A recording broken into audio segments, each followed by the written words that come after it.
watching News 4 at 5 on your side. Good evening, everyone, and thanks so much for joining us tonight. I'm Shelby Sheehan. I'm Joe Hart. Topping our news, a section of East 4th Street still closed because of a head-on crash tonight. It happened this afternoon on the 1900 block of East 4th Street under the US 395 bridge. Emergency crews say an extrication is underway and the number of people involved has not yet been released, but you can see the impact pretty severe from the wreckage of this crash. No word yet on when the road will be reopened. We'll keep you posted through the night.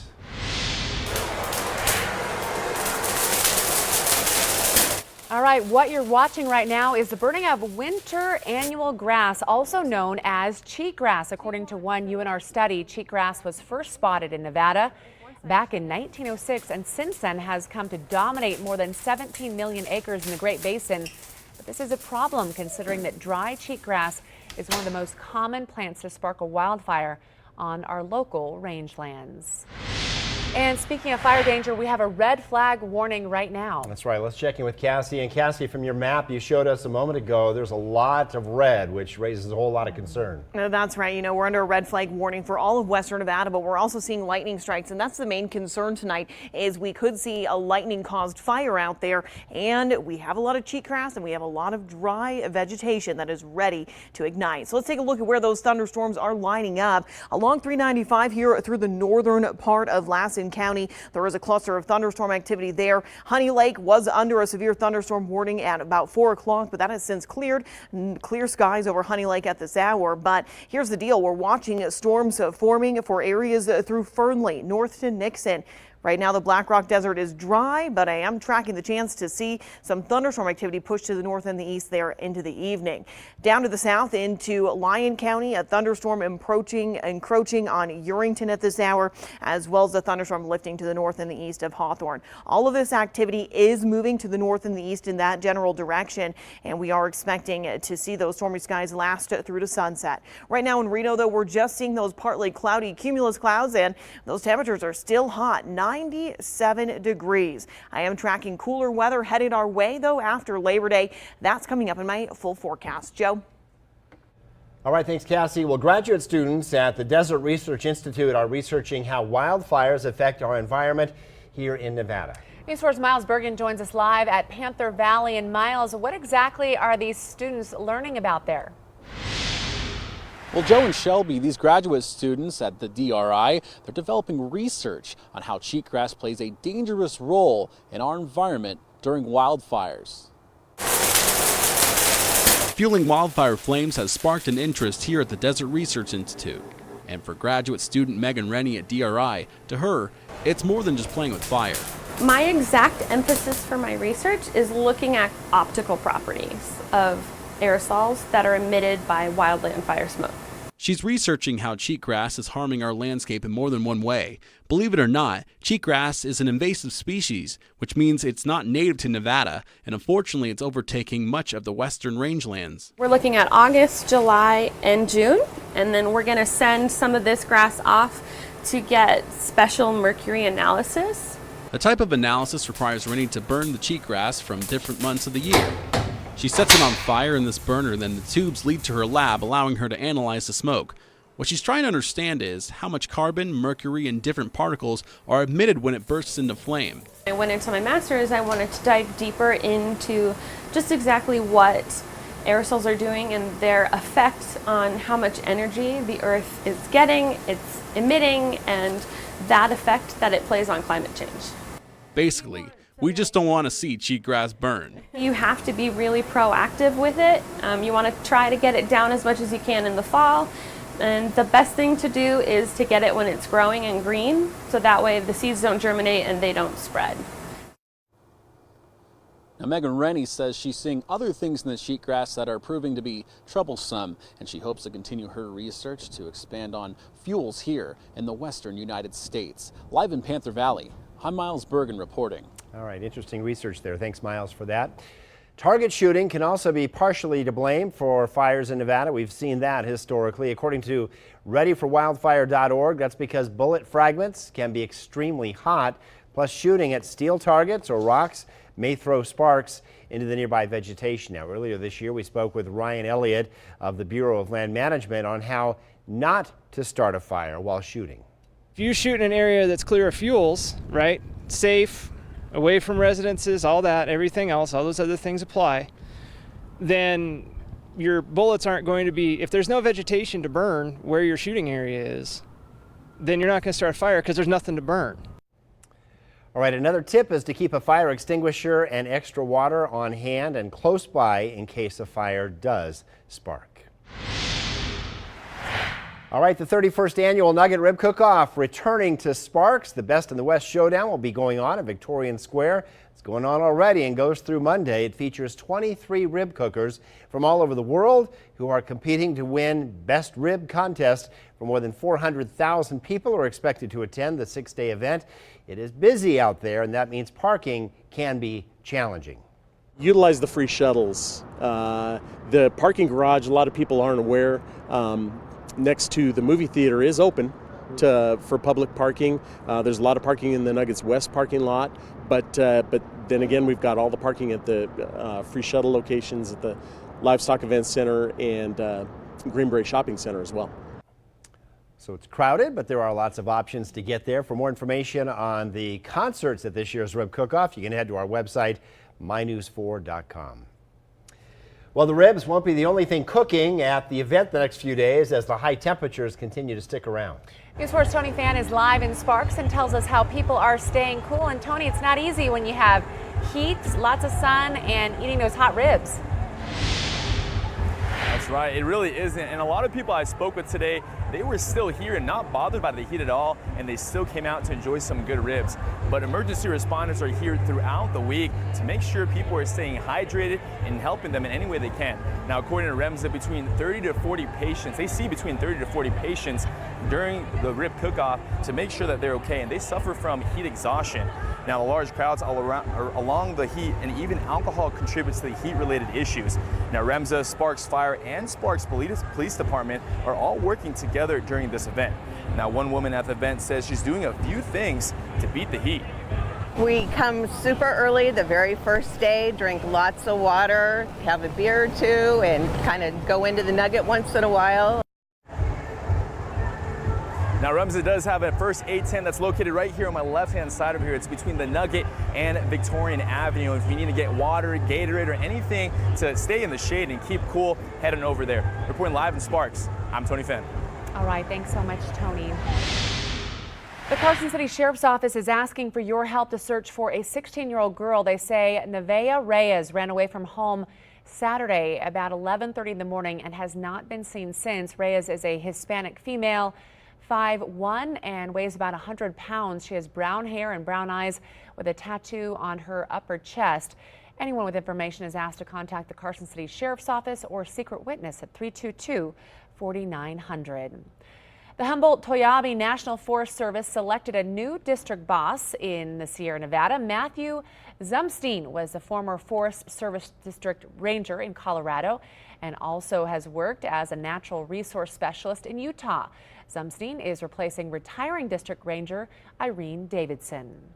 Well, the Reno Air Races is launching its inaugural Biggest Little Parade, and it is in need of some volunteers. Volunteers will help with parking, vendor assistance, and parade management. The parade also is in need of people to join the parade, such as candidates running for office or local organizations.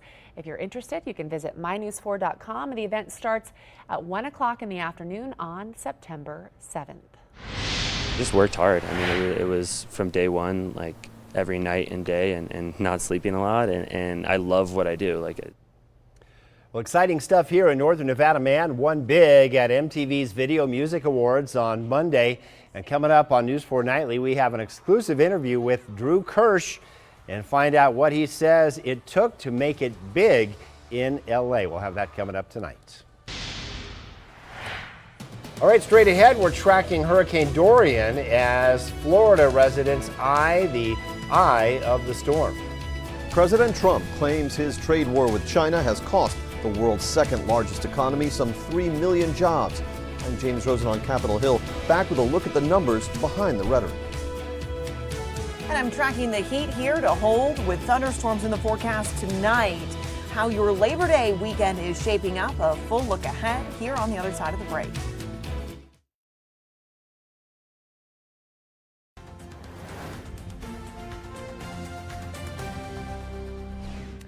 Welcome back, everyone. Millions nationwide are watching the tropics closely right now as Hurricane Dorian strengthens, and you're taking a live look at the satellite radar showing the hurricane's path and where the storm is. Expected to become a major hurricane within 72 hours as it approaches the Bahamas. And for those along Florida's east coast, Dorian's destination is still a little bit up in the air, but local and state officials are urging everyone to get ready. We don't want a last-minute run to the stores where we might risk not having sufficient supplies. So take those steps now, please. And the local Red Cross is working overtime as the hurricane is expected for the busy Labor Day holiday. The good news, though, is there is a chance that Florida's Panhandle could be spared. That area is still recovering from Category 5 Hurricane Michael last year. Well, dangerous winds will continue in the Virgin Islands and Puerto Rico during the next few hours, and also heavy rainfall expected to produce flash flooding. That could happen through tomorrow morning, so they are just getting pounded in that part of the world. Chief Meteorologist Cassie Wilson joins us now with a look at the forecast both here in Nevada and there. But Cassie, what do we know about Hurricane Dorian? Well, Shelby and Joe, we are dealing with Dorian expected to strengthen. And here's the deal. It is going to move over very warm waters. So forecast models shifted it a little bit to the north and the east today, which does take it over a very conducive area for hurricane development. Not good news for the east coast here, as it is expected to reach major hurricane status in the next 72 hours. So by Friday, and then as we head through the Labor Day weekend, expecting to make landfall somewhere along the east coast between Georgia and Florida here as we head into that Labor Day. So definitely dealing with some very active weather there along the east coast and into the southeastern U.S. And here, well, we're dealing with thunderstorms as well. Tracking active lightning out there tonight, and that is not a good thing as we are under a red flag warning as we head through the afternoon and evening. So this red flag warning in place till 8 o'clock. Once the sun goes down, these storms will shut down. But here's the deal. Fire danger is going to remain very high as we head all the way through to your Labor Day weekend plans, and we don't need anything to spark fires out there, especially these storms tonight. Very active along 395 here north through Lassen County, and then as we take you down towards Pyramid Lake on the south end there, we are dealing with thunderstorms starting to develop, showers over Fernley at this hour. Storms are all lifting to the north and the east. Right now Black Rock Desert is staying dry, but there is that threat as we head into the evening. Now south here towards Urington, there is a thunderstorm that's impacting Urington at this hour. We've got at least 4 or 5 lightning strikes in the last 10-15 minutes, so we are dealing with an active setup there as well as down towards Mineral County. Another thunderstorm developing south of Hawthorne at this hour, and we're going to continue to track these storms as they continue to pop up here moving through the evening. But here's the deal.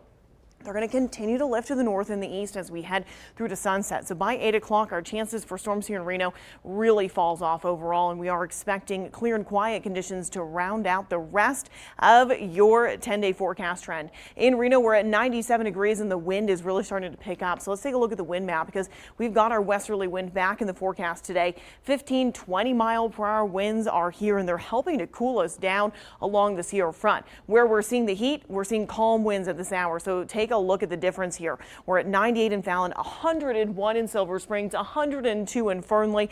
This is a really hot forecast and really no relief. And we're dealing with moisture in this area where we're seeing that heat. So we're not talking about a completely dry heat through Nevada, a rare event for us here, but some humidity out there as we head through the evening.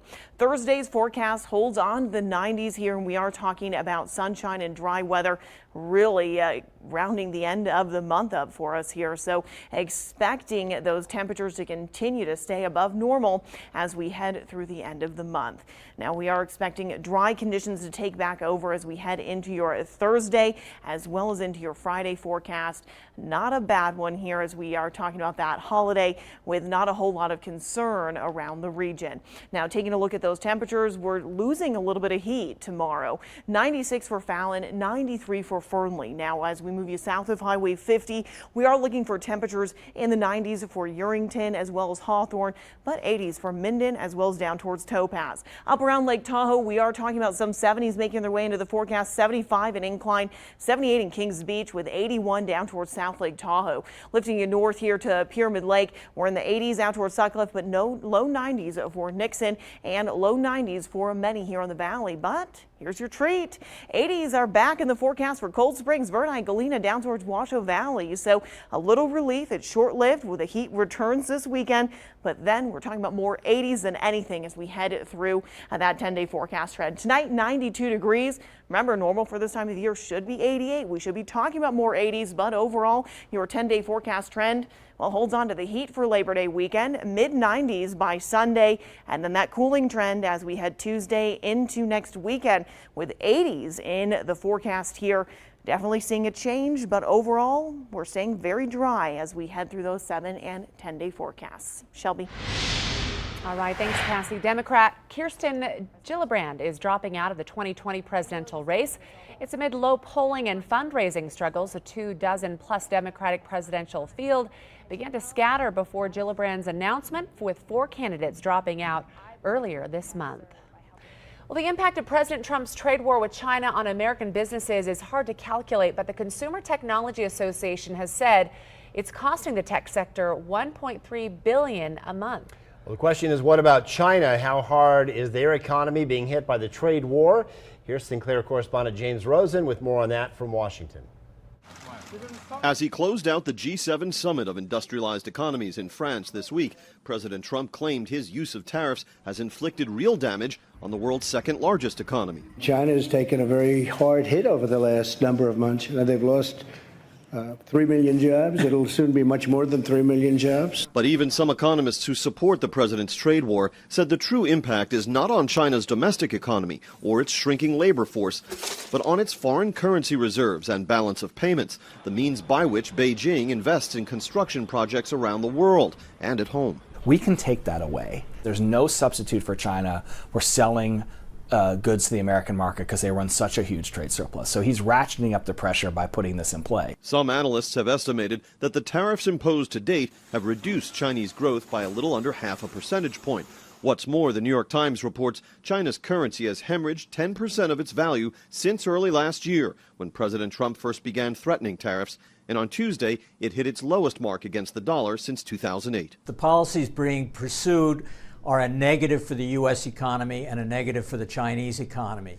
Aides to President Trump acknowledge the trade war with China is negatively impacting U.S. businesses, especially farmers, but they argue the severity of the threat posed to American jobs by unfair Chinese trade practices, both now and in the future, if no deal is reached, make the sacrifice worth enduring as the negotiations continue. On Capitol Hill, James Rosen. Well, this is a video that's going viral. Authorities believe that this man shown here running around naked murdered 3 people in Virginia yesterday. According to sources, the suspect is the brother-in-law of minor league baseball player Blake Bivens. He's a pitcher with the Tampa Bay Rays organization at the minor league level. It was Bivens' wife, child, and mother-in-law who were found dead in this tragedy. Police say they were trying to arrest 19-year-old Matthew Bernard when he led them on this foot chase, and he was eventually taken into custody. Purdue Pharma is in talks to settle more than 2,000 opioid-related lawsuits. A company which makes OxyContin will reportedly offer billions of dollars for its alleged role in the opioid crisis, according to the Washington Post.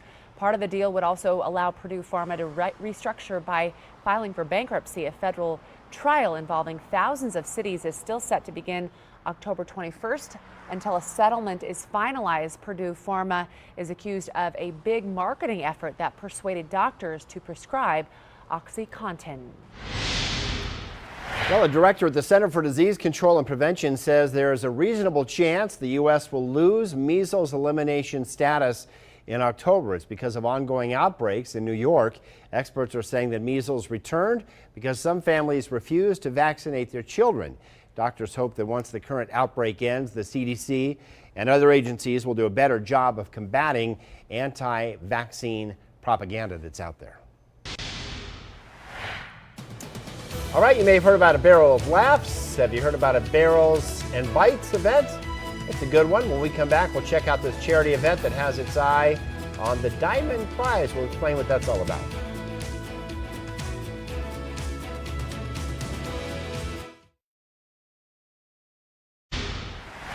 Next on News 4 Nightly at 6, a 141-acre master plan community is finally starting to welcome in residents.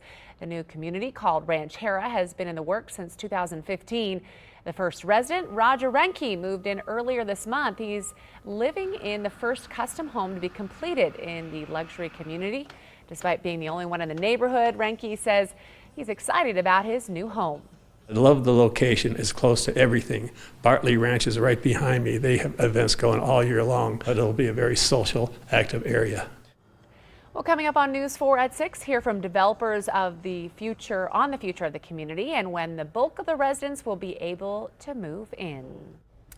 Well, beer lovers and cocktail connoisseurs unite. Barrels and Bites is almost here. Barrels and Bites will feature more than 100 themed alcohol and spirit booths, food provided by 8 local eateries, and a raffle to win a princess cut diamond valued at more than $5,000. Not too bad. The event will be held at the Peppermill on September 6th. It's always a lot of fun, and all proceeds will benefit the Boys and Girls Club of the Truckee Meadows. To buy tickets to the event, you'll find the information on our website at mynews4.com, but looks to me like they got a little something for everyone at that event. Whatever you like. You can't go wrong. All right, Cassie is back with a final check on our forecast. Still tracking some thunderstorms out there. We're seeing a storm impacting Urington at this hour. It is dropping some small hail, so be advised for that. Thunderstorms continue to be active and lifting to the northeast this evening. All right, thanks, Cassie. That's it for us for News 4 at 5. Thanks for tuning in. We got more coming your way tonight at 6. We'll see you then.